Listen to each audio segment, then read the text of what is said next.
The movie begins by introducing us to Nancy Stokes, a 55-year-old woman who finds herself in a state of unhappiness after the recent loss of her husband and her retirement. All her life, Nancy has been an honorable woman who has adhered to the societal expectations placed upon her. However, one aspect of her life has remained unfulfilled: her intimate experiences. Despite her being 55 years old, she has never had good intercourse. This is what she wants to change at all costs. Time to book Nancy a date with Shrek. In the first scene, Nancy conducts an online research and discovers a handsome escort named Leo Grande. She immediately books his services and rents an upscale hotel room where no one can recognize her. At this point, Nancy is a bit nervous about the encounter, as she has never dated a guy before, let alone be intimate with a complete stranger. However, she hopes that by spending time with Leo, she can finally experience the pleasure that she has been missing. The following morning, Nancy reaches the hotel room early and tries to settle in. Each passing minute increases her anxiety as the anticipated meeting approaches. But just as she begins to feel overwhelmed, Leo arrives at her doorstep. With a gentle request, he asks for a warm kiss on the cheek, instantly leaving Nancy impressed. She can't help but mention how much more attractive he is in person compared to his photo. As a gesture of hospitality, she offers him a refreshing drink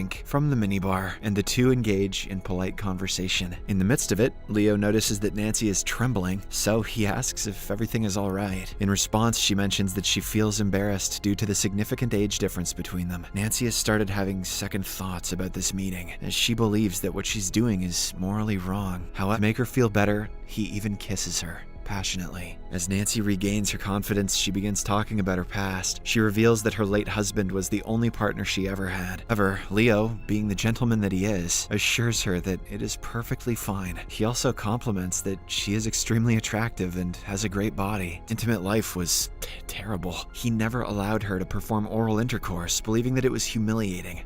What, was he insane? Most of the time, her husband would just kiss her on the forehead and go to sleep. After this, Nancy reveals something shocking. She has never experienced an orgasm in her lifetime. No, they're a myth. She isn't intending to get one right now, as she feels too nervous. Leo understands her feelings and doesn't try to force the matter. Instead, he hugs her tightly, hoping to ignite the erotic flame within her. Following this, Nancy heads to the bathroom to change into her new nightgown, while Leo grabs a candy bar and eats it. When she eventually comes out, she finds him laying on the bed in a seductive manner. However, Nancy is not enticed at all. She instead mentions that she doesn't like the smell of the chocolate he just had. Because of this, poor Leo heads to the bathroom to brush his teeth. Upon his return, Nancy tells him that she has changed her mind. She no longer wants to have intercourse, as she doesn't think it is right for her. She tells Leo that he can leave with the money. However, he chooses to stay and talk to her. He curiously inquires why a beautiful woman like her decided to hire an escort when she could have easily attracted other men. In response, Nancy reveals that several men her age have expressed interest in her, but she rejected them all. That's because she only likes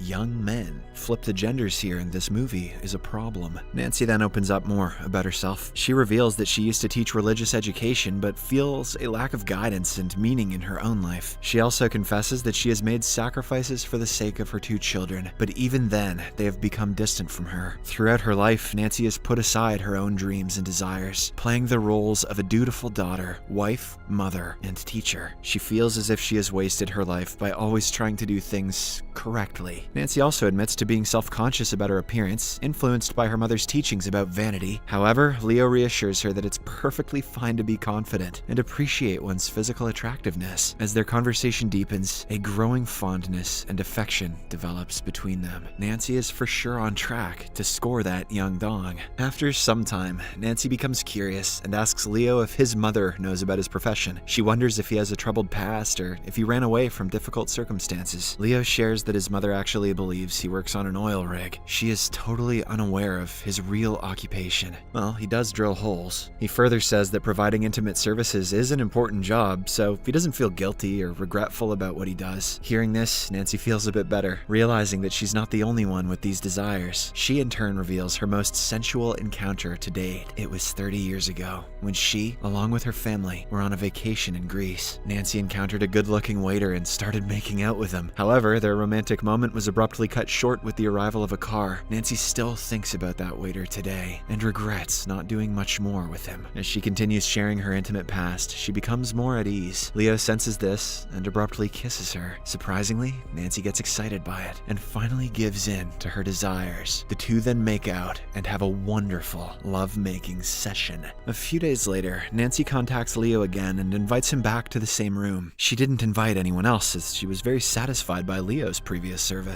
As soon as he arrives, Nancy hands him a list of erotic experiences that she wants to try for the first time. It includes engaging in oral intercourse. However, Leo notices that Nancy intentionally crossed experiencing an orgasm off the list. When asked about it, she explains that she wants to take things one step at a time. Unfortunately, Nancy once again feels unsure about getting close to Leo. Things worsen when her overly dependent daughter calls, adding to her worries. Fortunately though, Leo is there to help her relax. He gives her a massage and even dances with her to calm her mind. Leo advises her not to put too much pressure on herself to fulfill all her desires in one night. When Nancy talks about sacrificing her youth and missed adventures for her family, Leo finally talks about his own family. He reveals that he has a younger brother who serves in the military. However, they don't talk much these days. After some time, Leo suggests that Nancy book more sessions with him so that he can help reduce her stress. Unfortunately, this offends Nancy, as she believes that he is only here for the money. Leo quickly defends himself by expressing that he genuinely cares for her well-being. Hearing this, Nancy can't help but wonder why someone as charismatic as him would choose to work in this field, and what kind of difficult circumstances led him to do it. Nancy holds outdated beliefs about sex workers, which are commonly held misconceptions. However, Leo disputes her assumptions by claiming that he genuinely enjoys his work. He is not ashamed of what he does, because he understands that it can bring happiness and benefit to others. Additionally, his profession involves more than just intercourse at times. Some women have asked him for massages, some have booked him for a genuine date. Sometimes he even plays the fiddle at birthday parties, and some have even hired him to prepare food in the kitchen. As he continues explaining his field of work, Nancy gets excited and begins engaging in oral intercourse with him. This makes her more confident, and the two once again end up having coitus. In the next scene, Leo and Nancy have their third appointment in the same room. They have a wonderful time, trying different positions and techniques. With each passing minute, their relationship grows stronger, and they tick off several items from Nancy's list of desires, even the fabled Mexican birthday party. However, Nancy still does not experience an orgasm. After the romance session is over, Nancy becomes curious and tries to pry into Leo's personal life, seeking more information. However, he firmly refuses, explaining that his role is solely to provide fantasy and nothing else. But despite his clear boundaries, Nancy's curiosity gets the better of her, and she begins delving into Leo's relationships with his family. Nancy admits to having stalked Leo online and discovered his real name,